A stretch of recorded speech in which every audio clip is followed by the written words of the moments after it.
She was still in high school, and my sister actually typed them out because they're handwritten. And in fact, if you look at the typed version, in some cases she had trouble making out place names or maybe even personal names just because she didn't know. Yeah, Um, I was going to ask you that. I was going to ask you that. Like how were they preserved? I mean, what did the lettering look like? Did you actually see the letters well, themselves? well, yeah, I didn't work off the letters themselves, but in fact, I have them upstairs. I could go get a copy of it if you want to. You know, I thought you would either have them in a museum somewhere or some hermetically sealed kind of environment, where you only wear the white gloves like Rudy Van Gelder used to do in his studio. You have the letters? Yeah, yeah, sure. I mean, they are in archival folders. I have gone that far, but Okay. yes, we should do something with them, and we haven't. But we have pizza every other night, and we pass them back and forth. So it's got the pizza grease on it. I love it. A little pepperoni on the side. So that's what you did to age them, or maybe to preserve them. Right, right. All that yellowing, it's actually like, Right, right. Wow. Okay. So your great great great grandfather Brian, right. he had to dictate the letters. How did that all work? Well, a lot of this I don't really know, Hmm. um, except that Pat McNamara was the school teacher in that area. And in fact, one of the ways that people in the area knew that this was actually about their town was because Pat McNamara, who was the school teacher, his son James McNamara was also a school teacher. And so when they heard the name McNamara, a lot of them just, you know, that's how they knew that it was the same place. Wow, wow. So you get the letters and you're reading them. And where does this idea of building an entire composition around these stories, when does that come to you? Well, part of that is, I mean, slightly accidental in the sense that Steve and we had worked for the Farm Workers Union. We had done music with the union. At that time in 1980, we had left the union. But we had a regular gig playing at the Bethesda Food Co-op Cafe in Bethesda, and we every Monday night we, we were writing songs and performing them. And so, I first thought, oh, this would be great just to publish the letters, and then I thought, oh, this could be like a wonderful short story. But the reality is, we were actually writing songs and performing them. So that's what I did. All right. Now, Steve, were you the one responsible for the song Traveling? I mean, it's like all over the globe. There are Reddit subgroups on this. You know, y'all, y'all have a sandwich named after it. Um, what Is that what true? did Is that true? There's a sandwich named after it? what did you do, Steve? What did you do? I know you Nah, did nah. something. You can't don't blame no. Peter wrote the song, and it did find a life of its own. That's Peter's written a couple hundred songs, but they didn't have that life. But it is interesting that there's a gift of storytelling Peter has because I read the same letters and I'm going, okay, the potatoes are bad. I knew that about Ireland. People are hungry. We knew that's why they came here. They were hungry. There wasn't food, and the family split up. It's sad. But you read 20 letters and the sadness does not filter through. Just it's a lot of stuff about Ireland which you could find anywhere, but it happens to be our story. But when Peter sang the song, I think the time that I realized how Pete Seeger came up to us when he heard it for the first time, and he was loving the song, and I guess I sort of got a sense. I guess he kind of knows he knows a folk song when he hears it, and I mean, he was really loving the song. So, but that is just, I was bored a little bit. The letters were interesting, but Peter took the features that made sense and maybe took some poetic license, and that was how. And people, pick up on little things. There's mysteries in the song still that no one really knows the answers. It's a little bit of a mystery. It's a 3-minute mystery song or 7-minute mystery song. Well, I know I'm curious. Like, what did Michael do? He went He's got away and troubles. then he came back with money. So what happened? Well, actually, I have to say a couple of things. Is that I, in order to get like 20 pages of letters or 20 letters into a five, I managed to pull a I few know. things together. So the reality was there was the part in there where the father goes, "It's so good to hear that he's coming back." But in fact, I don't think he actually did go back. I think he Wow. stayed here and ended up dying here in the States. Wow, wow. Well, it's just fascinating to me how you were able to, through all the lines in the letter, like Steve said, you were able to glean the nuggets that needed to comprise the lyrics of the song in such a soothing melody. Well, Just that was fairly straightforward in the sense that, I mean, I think literally I sat down with the letters, read through them, and the phrases that jumped out at me, I wrote down, and then I, massaged them so they would scan and rhyme. But it was, in some ways, it was an easy song to write. yeah, yeah. Steve, do you know how many covers there have been? I think I know personally of about 30 or 40. We've got CDs on it. People, every 6 months, a new group sends something. Say, we wanted to record this. Is that okay? We already recorded it. We hope it's okay because 5,000 people love your song. And yeah, no, it's been very, very nice to see all the Yeah. Yeah. it spread. In fact, a few weeks ago, somebody from Tasmania um, emailed me, tracked me down, and emailed me and said, like, I'm recording this. Where do I send the, the royalties? That's right. That's right. So you both have visited the town. Did you perform the song there? Oh yeah, oh yeah, And yeah. and We what went was that in. like? Oh well, should I start this? Well, I could say a woman comes up to Peter and says, "Did you write the song?" And he said, "Yeah, this is better than meeting the Pope." So we're in Ireland. That's the kind of reception Peter got in Kilkelly. Yeah. Woo! That's red carpet treatment there. So you were a welcome family member coming back. Well, they actually invited us to come in 1995 when the song had gotten about and people knew about the song. So they invited us to come for their Heritage Days, and there were like 5 days of partying, and we had to sing the song over and over and over again. And they did a little pageant based on loosely based on the song that basically did the history of the town. Um, Wow. Wow. Wow. Wow. And do you know when you were over there, did you find out any more about the story? I mean, was John writing back to his dad? Well, yes, I think so. I mean, because you get that, but I don't know for sure. I mean, Okay. I didn't find letters on the other side at all, but I did find distant relatives. So there are people who still live there who are descended from Brian Hunt. Incredible. Incredible. All right. I want to hear about these song parodies. These what is the Gallo song? What is that? Oh, well, that's not actually. Oh, it is kind of a parody, but when working for the Farm Workers Union, you want us to do the Gala song real quick? Let's hear it. Let's hear a little bit of, That's or actually, if not that, something that we might be delighted. delighted to. Delighted. Delight us. Delight us. Oh, Gala works, or we could UFW medley or the more recent. We enjoy doing parodies. Let me put it that way. So let's hear your wildest parody. How about that? Do we have what's your wildest parody? Should we do? Well, Times they were changing. times they're That's changing. kind of We nice. could do like a verse of times they're changing. Okay, we could do a little verse. Okay, so you want to do the guitar? Yeah, yeah. I love this. Thank you for indulging me. Oh no, we did not actually work this up. So listen. Maybe you could just tell us the lyrics then. How about that? Just tell us what the There we lyrics. go. Let's just do the first verse, and people know the song "Times They're Changing," so people can come in on the last line. Oh, C, keep 'em? C, D, D. I think is what I do. Okay. Get that capo ready. Yeah, sorry there. You want me to? Don't gather around people. Please stay at home. Admit that the virus around us has grown. Don't visit your mother, just talk on the phone. If lives to you are worth saving, sit on your sofa, rewatch Game of Thrones, for the times they are a-changing.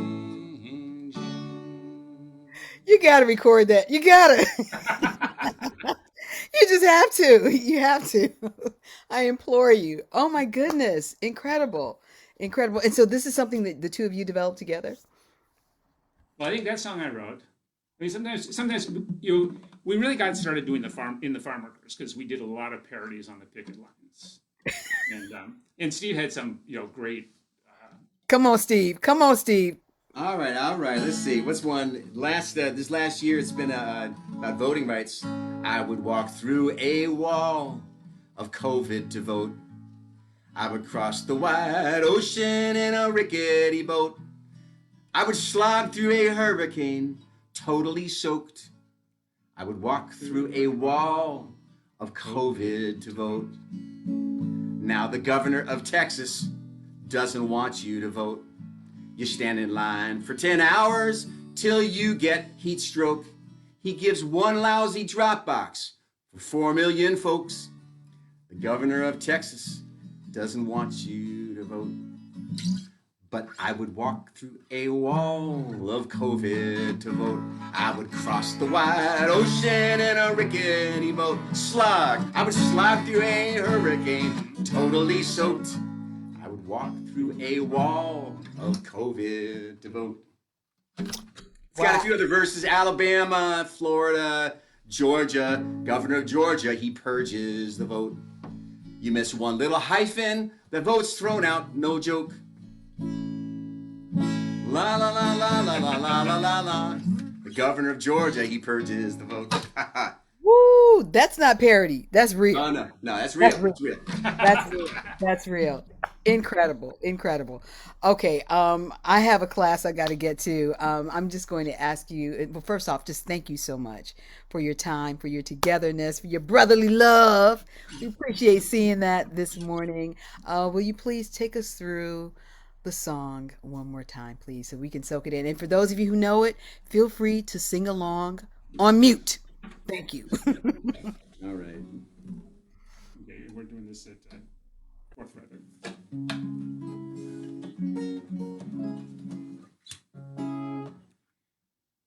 Okay.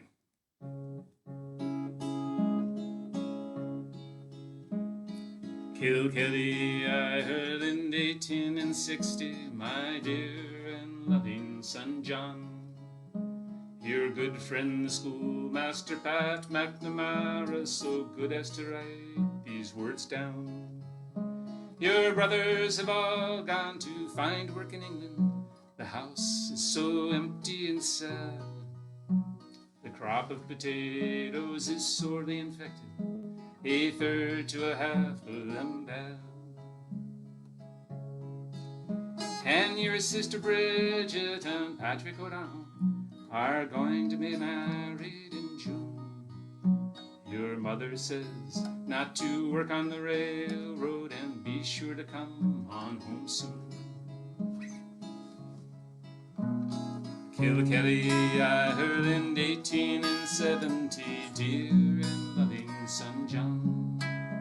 Hello to your missus and to your 4 children, may they grow healthy and strong.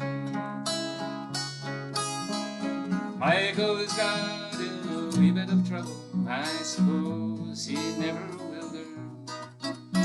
Because of the dampness, there's no turf to speak of, now there's nothing to burn. And Bridget is happy, you named a child for her, you know she's got 6 of her own. You say you found work, you don't say what kind, when will you be coming home?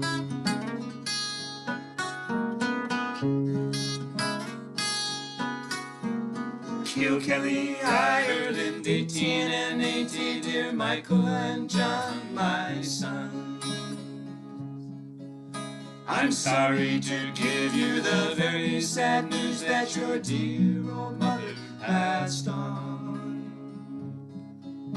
We buried her down at the church in Kilkelly, your brothers and Bridget were there. You don't have to worry, she died very quickly, remember her in your prayers. And it's so good to hear that Michael's returning with money sure to buy land. For the crop has been poor, people are selling at any price that they can. Kilkelly, Ireland, 18 and 90, my dear and loving son John. I guess that I must be close on to 80, it's 30 years since you're gone. Because of all of the money it sent me, I'm still living out on my own. Michael has built himself a fine house, and Bridget's daughters are grown. Thank you for sending your family picture. They are lovely young women and men. You say that you might even come for a visit. What joy to see you again.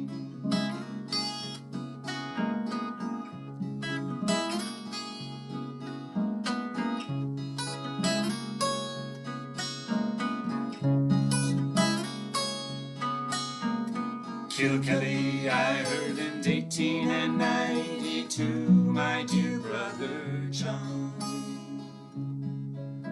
I'm sorry that I didn't write sooner to tell you that father passed on. He was living with Bridget, she says he was cheerful and healthy right down to the end.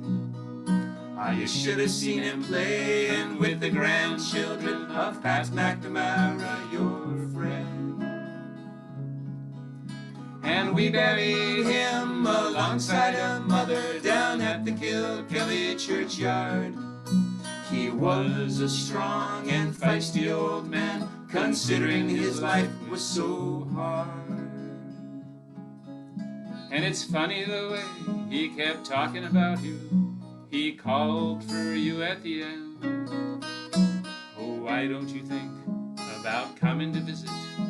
We'd all love to see you again.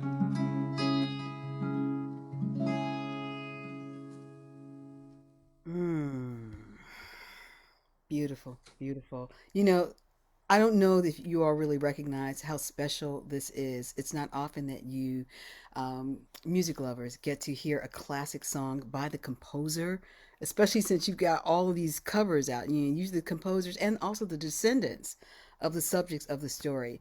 And so I'm guessing this is the origin story of the original Bridget Jones movie. Is that where they got Bridget Jones from? Yeah, there you go. Y'all getting royalties from that? Work on There it. you go. There you Work go. on it. Work on it.